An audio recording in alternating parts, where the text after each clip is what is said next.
Now, any person who suffers with alcohol use disorder and they really want to obtain sustainable sobriety, there are three things they must do. The first thing, they must face their denial. They must recognize that they have a problem and do something about it. The second thing, which is the most obvious, they have to stop drinking, and they have to find ways to stop drinking and be around people to support that.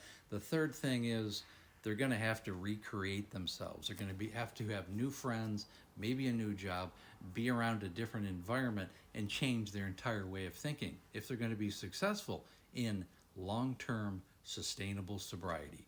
So let's continue this conversation. So the first thing you have to do is you have to face your denial. You have to admit to yourself and to other people if you want to, but the most important thing is you got to admit to yourself that you have a problem and that you're going to do something about it. You're going to start to realize how you're affecting yourself, your health, and the relationships in your life. You're not going to be able to move forward. In fact, there's no point in doing anything until you're able to accept that. There's no point in going to a rehab, a detox, group therapy, any kind of therapy, outpatient, inpatient. It doesn't matter until you're ready to face your denial and recognize that you have a serious mental health issue and that you're going to do something about it and that you're going to make mental health your priority. Nothing is going to come before that. Nothing is going to supersede that. It is going to be the single most important thing in your life. And until you make that decision, you can't move forward. And the second thing, it goes without saying, you've got to stop drinking, and you have to have the mentality that you will never, ever, ever drink again in your life. There's no weaning off. There's no moderation management. That part of your life is done. It's over. You're never going to drink again. You have to put yourself in situations where that's going to take place. You need to initially, detox. So you need to physically stop drinking, and then I always recommend 30, 60, 90-day rehab, depending on how long and the depth that you've been drinking. Then obviously you need to do group therapy. There's many, many different types of group therapy that you can go to, but you need to use the maintenance so that you never drink again. You have to maintain your sobriety. You have to be around people that don't drink. Never go to a bar again.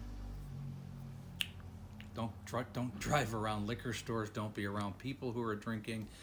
If all your old friends drink, well, say goodbye to them. If you have family members who don't support you, or the family is the problem because they all drink, tell you what, it's time to separate them for a while until you nip this thing in the bud yourself. You have to reinvent yourself and your life. You're no longer going to be that person. You're no longer going to be the person who drinks, and you're going to create an entirely new identity. And this, of course, leads us into the third thing, is that you will create an entirely new identity. Your life will not be the same. You're not going to be around the same people, not if you're going to attain sustainable sobriety. Find people who have goals, ambitions, dreams. They're creative. Find people who are doing things. You want a higher quality person who isn't going to be dragged down by drugs and alcohol. You don't want to be around that type of person anymore. You don't want to be in that kind of culture, that kind of environment, whether it's friends or family or whatever, coworkers, whatever.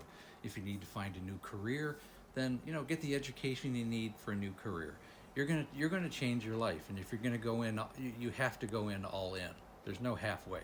You have to be 100% committed to the process, and hopefully you'll have people who will support you along the way. Family doesn't necessarily mean biological family.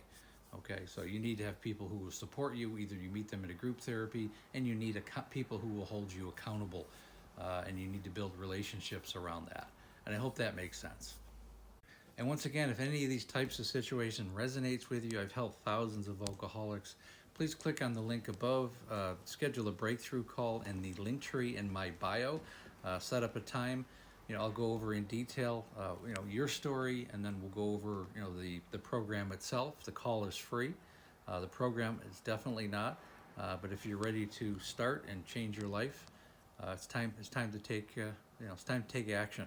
And again, please like, share, and comment. We also have a Facebook group called Amanda, A Cautionary Tale of Alcoholism. It's become a very good group for, we talk about alcoholic issues. It's a good support group and a whole lot more.